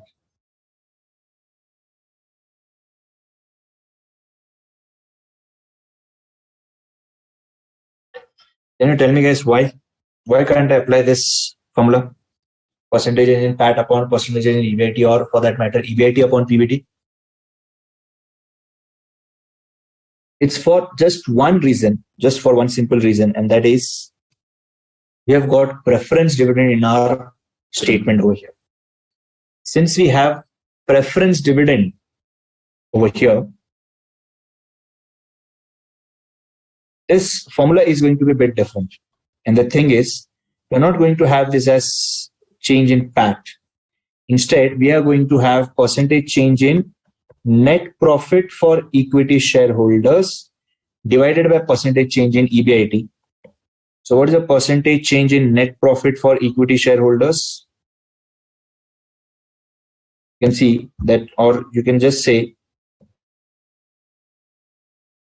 or EPS also will do. That percentage change is 64.88% for a 30% change in the EBIT. For 64.88 divided by 30, it is 2.16 times. Right? Similarly, even this formula is not going to be a relevant one. I need to do certain adjustments over here. And that adjustment is EBIT upon PBT minus preference dividend upon 1 minus T. This will be the revised formula. If I just substitute the numbers, EBIT originally it is 1,86,000 upon profit before tax of 1,16,000 minus preference dividend is 15,000 divided by 1 minus T is the tax rate. So this is 1,86,000 divided by 1,16,000 minus 30,000. If you apply this formula, 1,16,000 minus 30,000 is 86. So 1,86,000 divided by 86,000. 1,86,000 divided by 86,000. That's, you can say, 2.16 times. It's just one and the same. Okay, so remember, these two set of formulae are going to be applicable only if preference dividend is payable. Only if you have preference dividend in your income statement, that you will require these two formulae to be used. So financial leverage, these two formulae are going to be applicable only if the preference dividend is payable. Otherwise, you can use the normal regular formula also. Okay. Take a note of this question, guys. Question 4. Financial leverage is going to be a bit different formula. Now, that's the thing which is done. Determine the degree of financial leverage. Fourth one is, what additional data do you need to compute the operating as well as combined leverage? So what sort of additional data or information do you need for computing operating as well as the combined leverage? Right? What additional data? Now, of course, for operating leverage, I don't need the information from EBIT. We will need some more additional information for operating leverage. And that is, we will need the information about contribution. I can say, we need to know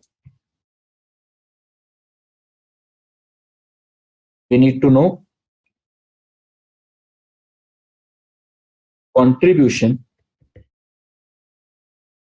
or maybe for that matter, fixed cost. We need to know contribution or fixed cost for computing.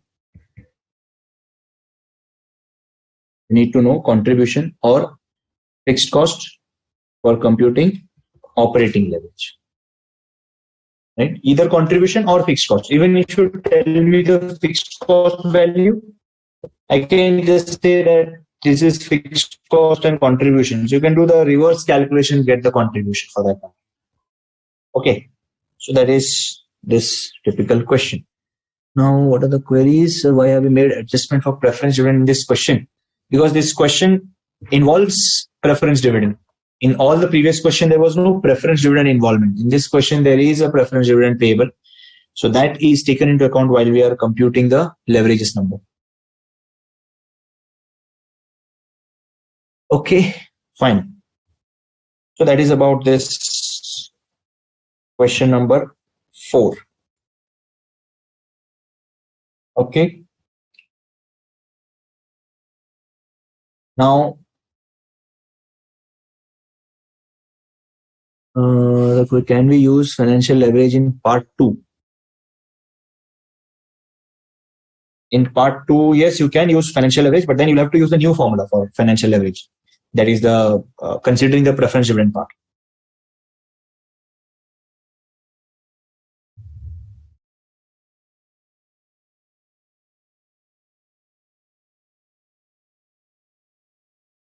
Now, let's go for the next question. Question 5. I'm giving you this question as homework. Question number 5, you can try it out. I'll post the solution maybe tomorrow for the homework questions. Now let's go for question number 6. It's a small question, but relatively challenging one. X Limited has estimated that for a new product, its break-even point is 20,000 units. If the item is sold for rupees 14 per unit and variable cost of 9 per unit, calculate the degree of operating leverage for sales volume of 25,000 units and 40 and 30,000 units. Now we'll have to use some sort of information which is about the break-even point. Break-even point. In cost accounting, I'm pretty sure you might have learned the break-even point calculation. How do we compute the break-even point in cost accounting? What is the method to what's the formula to calculate the break-even point? You might have learned in the cost accounting. How do we compute the break-even point? How do we compute the break-even point, guys? Break-even point is given as fixed cost upon contribution per unit, right? Okay, so in this question, the break-even point is given to be 20,000 units, right? If break-even point is 20,000 units,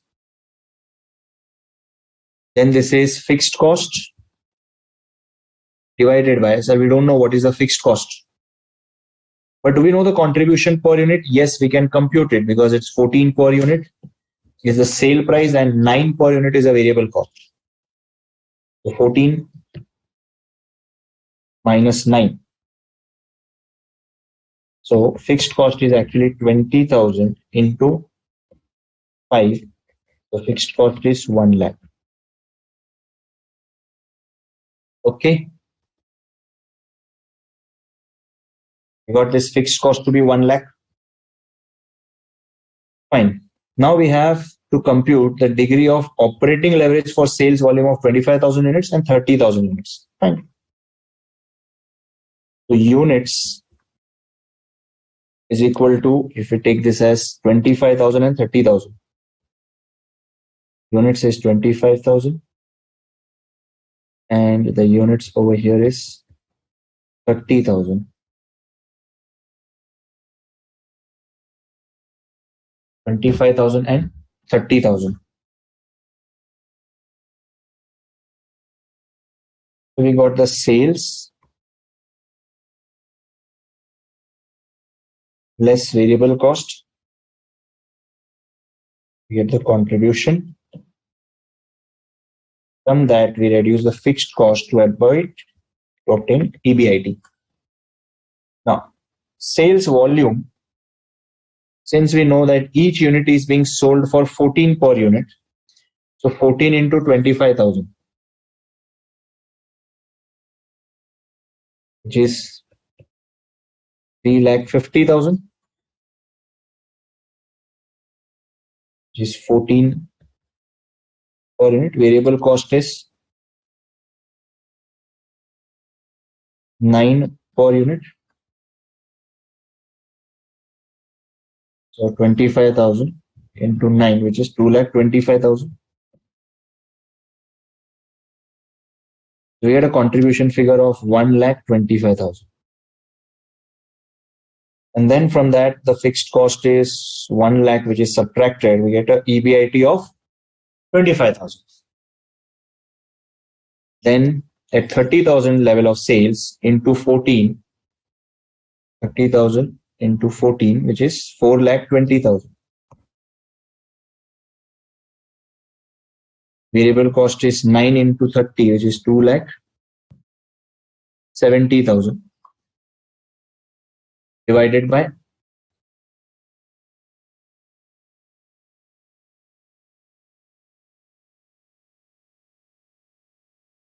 contribution is 4,20,000 minus 2,70,000, which is 1,50,000.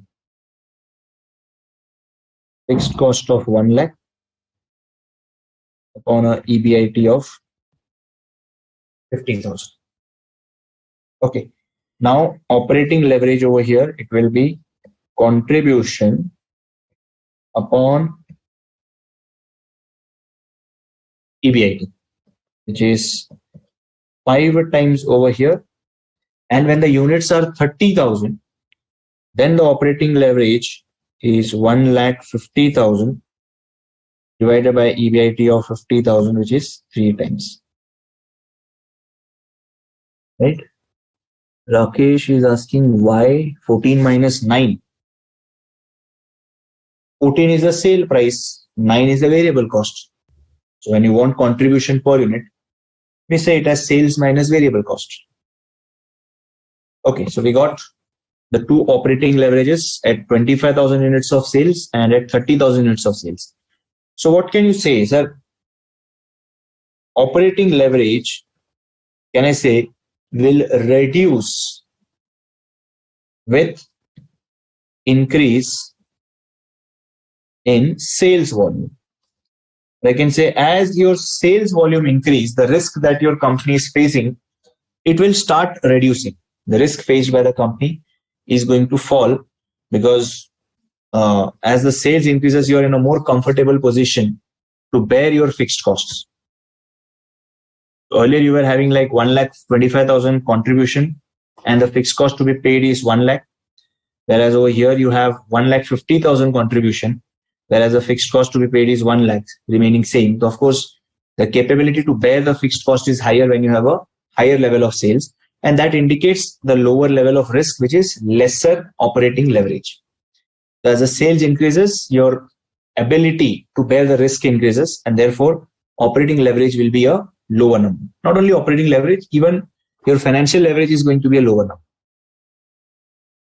Okay, guys. So that's question number 6. Now, let's go for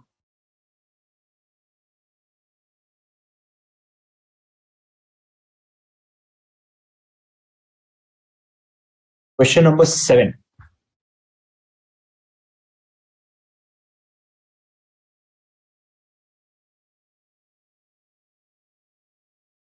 Question number 7.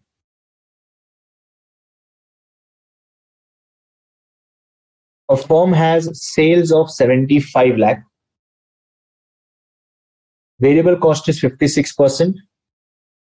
Fixed cost is 6 lakh. It has a debt of 45 lakh at 9% and equity of 55 lakh. You are required to interpret the firm's ROI. ROI is return on investment.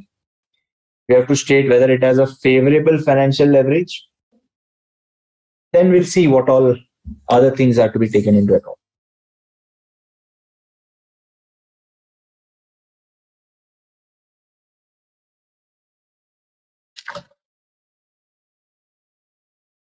Mansha is asking, it means EPS with units of 30,000 will be lower. EPS won't be lower. EPS, how will you say that the EPS is lower? Your EPS will definitely be increasing because your sales is increasing. When you say risk, we are talking of the only the operating risk part. We also have got the finance risk. So lower the risk, lower will be the return. You can say, because if your sales is increasing, possibly you are taking more amount of capital. And if you take more amount of capital, you will need to issue more equity share capital. If you issue more equity share capital, the earnings per share will get diluted because of greater number of equity shares. So if there is an increase in sales without any additional capital being put into the business, then of course EPS will increase. So increase in EPS is a result of the earlier higher operating leverage. So earlier you had higher operating leverage. So when your sales is increasing by a small percentage, your EPS will increase at a greater percentage. So earlier you were having a higher risk, and that leads to a higher EPS in future. Okay, let's go for question number 7 now. A firm has a sales of 75 lakh, variable cost is 56%. Let me prepare the income statement and then take a call what is to be done. Sales of 75 lakh less variable cost is 56%. So that's 56%. That is 75 lakh multiplied by 56%, which is 42 lakh. So your contribution will be 33 lakh.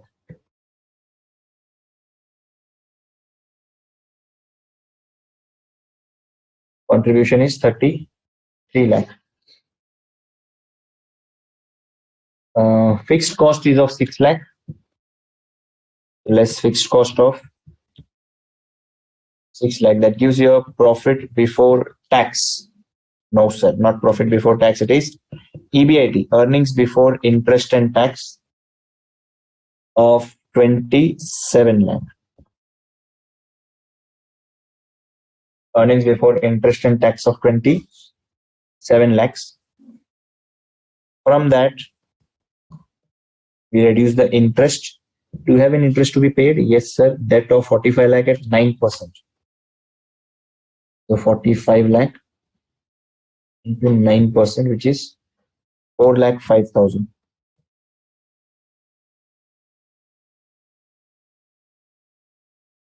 27 lakh minus 4 lakh 5,000 is 22 lakh 95,000. That's our profit before tax. Then debt of 45 lakh at 9% equity is this. You're required to interpret the firm's ROI. Okay. So let's first talk about what is the firm's ROI. ROI is return on investment. Return on investment is equal to, what is the return on investment? Return on investment, understand it is similar to return on capital employed that you might have, that we have learned already in the ratio analysis. So return on investment, the firm's return on investment, or return on capital employed. So how do we get that return on capital employed? That's actually EBIT upon total capital employed into 100. So EBIT is 27 lakh divided by, what is the total capital employed that the company is having? Total capital employed is this 45 lakh debt and 55 lakh equity. So 45 lakh plus 55 lakh into 100 is basically 27%. Yours as a business, you are actually generating a return of 27% of the capital employed. So whatever capital you put into the business, you're actually getting 27% of that. Whatever is the amount of capital that you're putting in, you're getting 27% of that.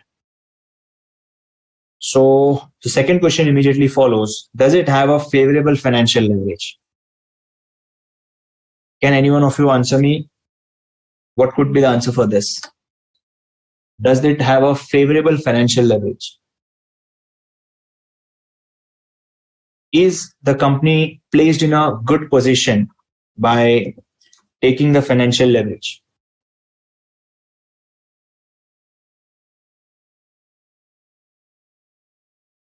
Yeah.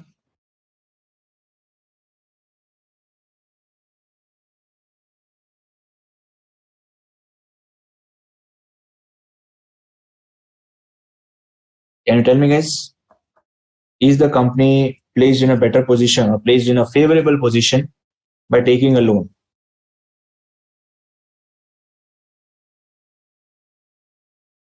Is the company placed in a better position or a good position by taking a loan?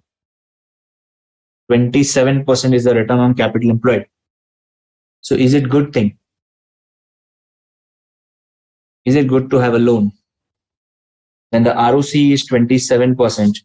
I want you to look into the rate of interest.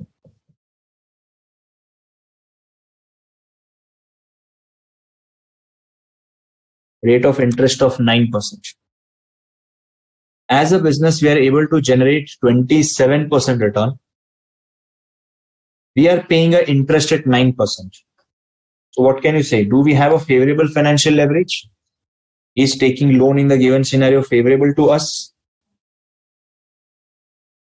Taking loan in a given scenario favorable to us?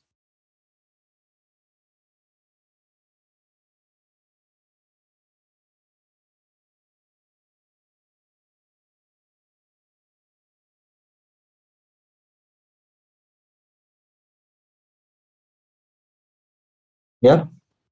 See, the thing is simple. Return on capital employed is greater than the rate of interest. Okay? Because this is 27% and this is 9%. Obviously greater than that, so it is better. Therefore, since our return on capital employed is greater than the rate of interest, return on capital employed, since it is greater than uh, the rate of interest. Now, of course, in this sort of scenario, when you are investing at a greater rate, but we are raising funds at a lower rate, right? It is favorable, right? So investment is at a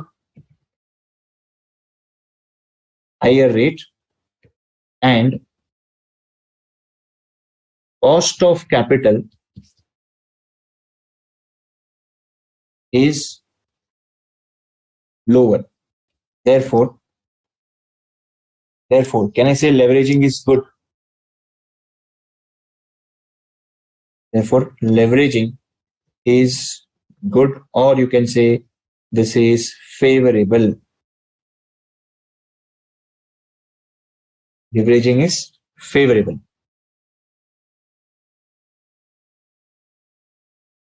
Okay, so second part is done. If the firm belongs to an industry whose capital turnover is 3, does it have a high or low capital turnover? So let's first compute the capital turnover over here. So capital turnover, as the question says, capital turnover, as a formula it is, whenever we say turnover, it's always sales upon capital. Over here, the sales is 75 lakh upon a capital which is like debt and equity. So that's like 45 lakh plus 55 lakh. So it's just 0.75 times. What about the industry? So industry as a whole is having a capital turnover of 3. So the industry as a whole, it is having a capital turnover of 3. It means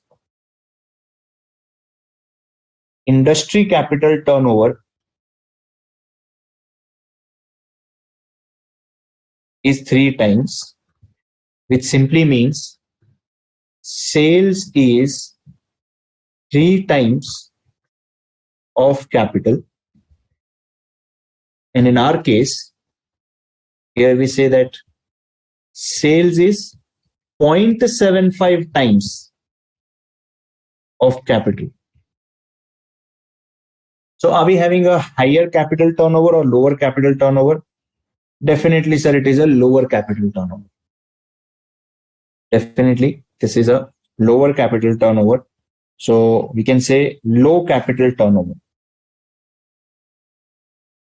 Therefore, company is having low capital turnover. Right? That's the third part. Then operating financial and combined leverage of the firm. Financial and combined leverage of the firm. So for that, we need this information. Anyways, we have it. So let's talk about operating leverage, financial leverage, combined leverage. So operating leverage, the formula was contribution upon EBIT. Financial leverage is EBIT upon PBT. Combined leverage is contribution upon PBT. Contribution upon EBIT is, here it is 33 lakh divided by 27 lakh. 33 divided by 27. EBIT by PBT is 27 divided by 22.95.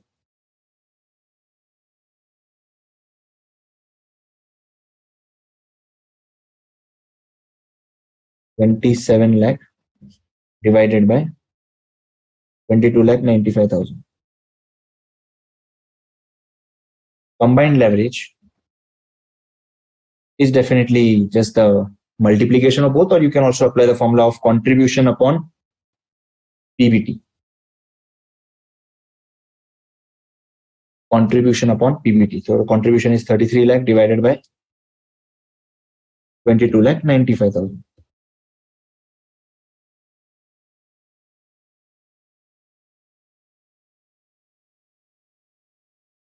$33 lakh divided by 27 lakh. That's 1.22 times. Financial leverage is 27 lakh divided by 22 lakh 95,000, is 1.1765 times. And on the other side, we have 33 lakh divided by 22 lakh 95,000, is 1.4379. Okay, guys. So we are done with the fourth part, which is operating, financial, and combined leverage of the firm. Fifth one is if the sales is increased by 10%, by what percentage EBIT will increase? Okay. Percentage change in sales is given to be 10%. Percentage change in sales is given to be 10%. How much will EBIT change? So they are asking us what will be the change in EBIT. How can I get this, guys? Which leverage am I going to use? Which leverage am I going to use? Am I going to use operating leverage, financial leverage, or combined leverage? I have to connect from sales to EBIT. So which leverage am I going to use? Of course, the operating leverage, because operating leverage indicates what will be the percentage change in EBIT upon percentage change in sales. Percentage change in EBIT upon percentage change in sales. So we computed operating leverage to be 1.2222 times. Percentage change in EBIT is what we need. Upon percentage change in sales is 10%. So what will be the percentage change in EBIT? 12.22%. Simple.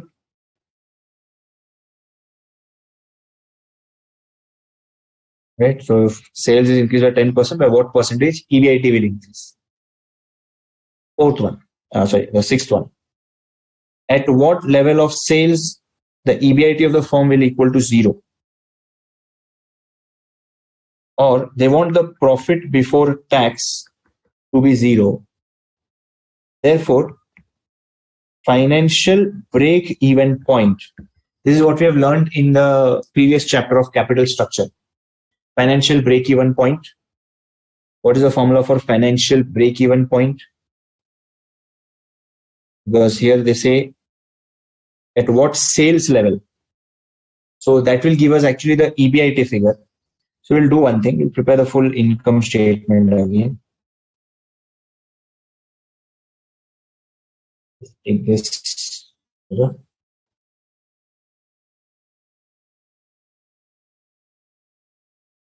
Since the PBT is targeted to be 0, this has to be 0.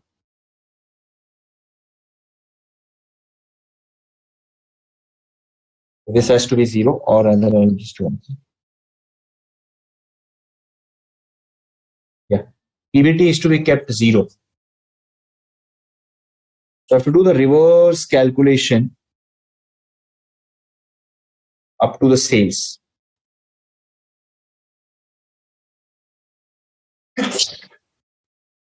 Reverse calculation up to sales. So if PBT is to be 0, how much should be these all numbers? I have to do the reverse calculation. We know that interest is not going to change. Fixed cost is not going to change. So we can just do the reverse calculation. So EBIT should be 4,05,000. EBIT should be 4,05,000. From that, interest of 4,05,000 is paid. So your PBT will become 0. Then, since this is 0 and this we got it as 6,09,000 as a fixed cost, what should be this contribution, sir? What should be this contribution figure? So by doing the reverse calculation, contribution should be 10,05,000. Because if it's 10,05,000, it's only after payment of 6 lakh that you'll be left with 4,05,000. And then just the cross multiplication like this. Right? So 10,05,000 divided by 75 lakh into 33 lakh. 10,05,000 divided by 33 lakh into 75 lakh, which is 22 lakh 22,84,090. 22,84,090 into 6% would be this. 22,84,090 percent. This minus 22,84,090. That will give you this number. Yeah. The sales value should be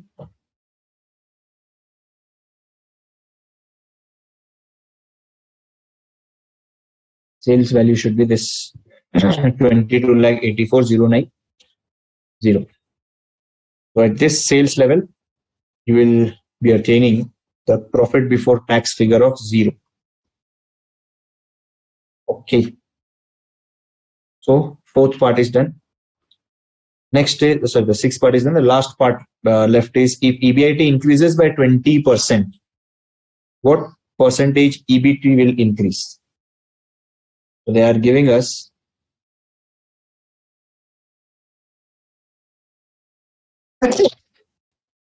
EBIT percentage change. Percentage change in EBIT is 20%. What will be the percentage change in profit before tax?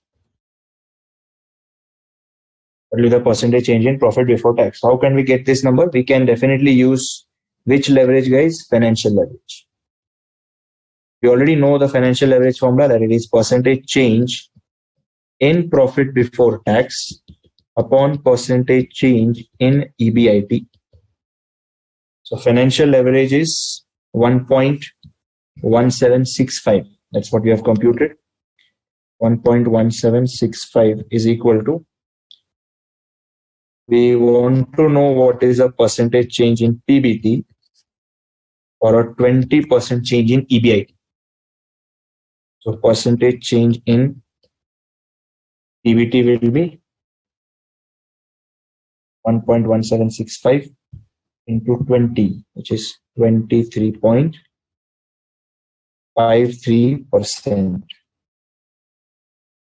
23.53%.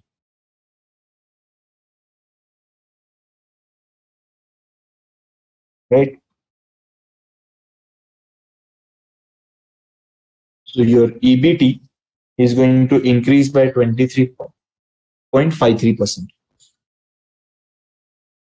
In exam, can we present the answer like that? Yes, you can. You can just say that this is by reverse calculation, right? So you can just write here by reverse working. Okay, so with that, we are done with question number 7. There are 3 more questions, question 8, 9, and 10. These 3 questions, along with the earlier one, try it as homework. I'll be putting up the solution to these questions on the portal itself. Okay, guys. So with that, we are through the leverage chapter. We have done the concept. We have done the good amount of questions also based on that. Right. So accordingly with that, let's just stop here for the day, guys. Right. So we are completing the leverage chapter, and also I'm completing my series of sessions in this live lectures. Hope to see you soon in future, guys. If you have any queries, you can just post it on the chat box. I'll wait for a couple of minutes, and then if there are no queries, I'll just call it a day.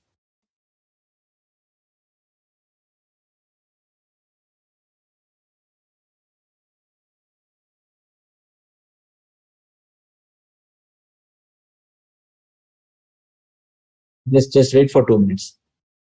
There are some queries now. Please explain how you got 22,84 in 6 point.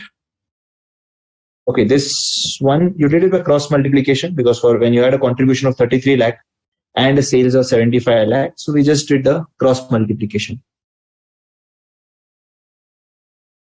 Okay, explain how you got 1/3 in question 3.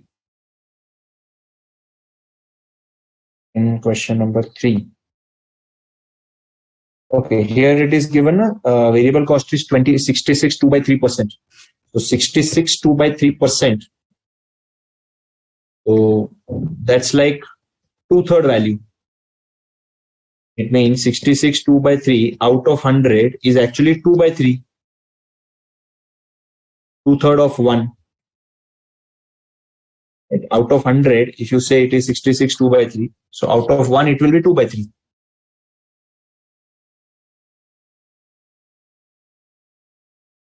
Okay, fine guys. Then let's just stop here for the day. We conclude the session over here, guys. Bye bye and take care.